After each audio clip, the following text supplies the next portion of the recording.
সম্মানিত দর্শক, আসসালামু আলাইকুম। আশা করি আপনারা সকলেই ভালো আছেন।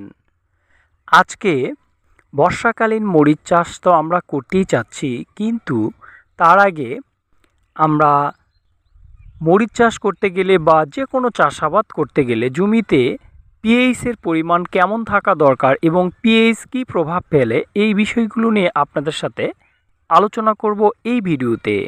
তার আগে দর্শক, আমার চ্যানেলটি যদি সাবস্ক্রাইব ফলো না করে থাকেন তাহলে অবশ্যই করে ফেলুন।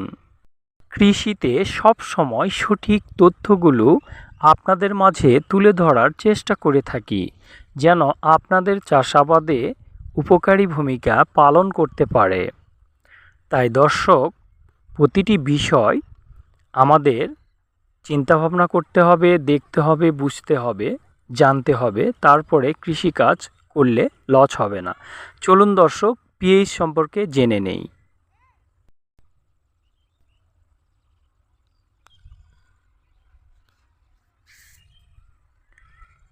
প্রিয় দর্শক, আপনারা ভিডিও চিত্রে যে মিটারটি দেখতে পাচ্ছেন, এটা হচ্ছে একটি অ্যানালগ মিটার, অর্থাৎ এটা অটোমেটিক সিস্টেমেটিক্যালি মিটার, যেখানে আপনার কোনো রকম ব্যাটারি বা এখানে ডিজিটালাইজড কোনো সিস্টেম নেই।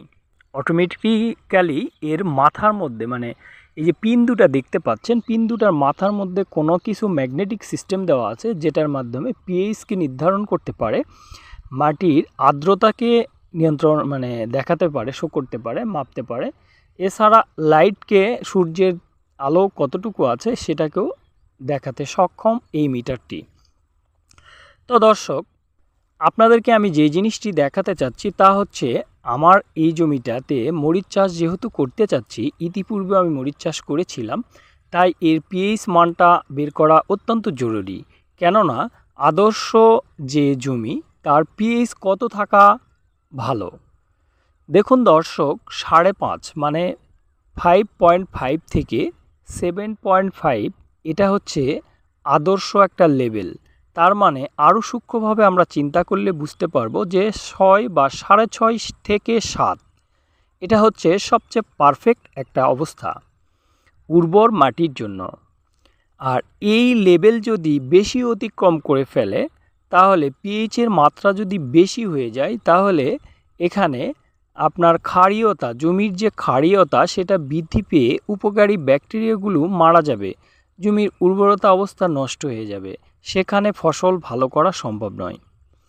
আর যদি পিএইচের মাত্রা কমে যায়, মানে অম্লীয় ভাব জমিতে বেশি হয়ে যায়, সেই ক্ষেত্রেও কিন্তু জমিতে ভালো ফসল ফলানো সম্ভব নয়।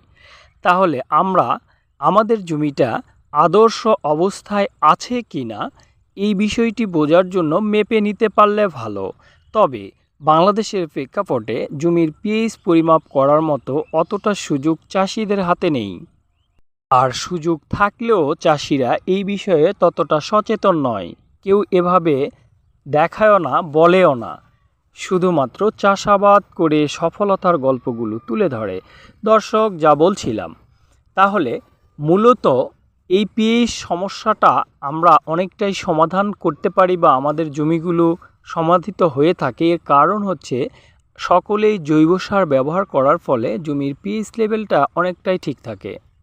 কারণ জৈব সারই একমাত্র জমির পিএইচকে ঠিক রাখতে পারে। তারপরে আমরা এখানে পরিমাপ করে যেটা পেলাম, তা দেখুন আপনারা, এই মিটারে শো করতেছে গ্রিন সিগন্যাল, অর্থাৎ 7। তার মানে আমাদের জমিতে পারফেক্ট পিএইচ আছে। এখন আমরা জমিটাকে উর্বর এবং চাষ উপযুক্ত মনে করতে পারি, এবং উপকারী ব্যাকটেরিয়াগুলোও আমাদের এখানে ঠিক আছে। যাক দর্শক, তাহলে যদি পিএইচ বেড়ে যায়, এটা কিভাবে আমরা কমাবো? এটা কমানোর জন্য আমরা জমিতে সালফার ব্যবহার করব। তাহলে আমরা পিএইচের মান কমাতে পারবো। আর যদি ক্ষারীয় বেশি হলে সালফার ব্যবহার করব। আর অম্লতা যদি বেশি হয়, মানে পিএইচের মান যদি কমে যায়, তাহলে আমরা জমিতে চুন ব্যবহার করব, ক্যালসিয়াম কার্বনেট যেটাকে বলা হয়। এভাবে আমরা জমিটাকে পিএইচের মান ঠিক করে নিয়ে তারপরে চাষাবাদ করলে ভালো হয়। দর্শক, তাছাড়া যদি আপনাদের এই মিটার না থাকে, না মাপতে পারেন, সব সময় চাষাবাদ করলে পর্যাপ্ত পরিমাণে জৈব সার দিয়ে চাষাবাদ করবেন, সেই ক্ষেত্রে জমির পিএইচের মান মোটামুটি ঠিক হয়ে যাবে। জৈব সার জমির পিএইচ নিয়ন্ত্রণ করতে সক্ষম। তাই দর্শক, কৃষি বাণিজ্যিকভাবে করতে গেলে এবং প্রযুক্তির সঠিক ব্যবহার করতে গেলে এবং কৃষিতে অধিক ফলন নিশ্চিত করে অধিক উপার্জন করতে গেলে প্রত্যেকটি বিষয় সঠিকভাবে খেয়াল রেখে এবং অভিজ্ঞতা ও দক্ষতার সাথে কাজ করলে ভালো করা অবশ্যই সম্ভব। তাই জেনে বুঝে কৃষিতে আসুন, কৃষি করুন। সবাই ভালো থাকুন। আল্লাহ হাফেজ।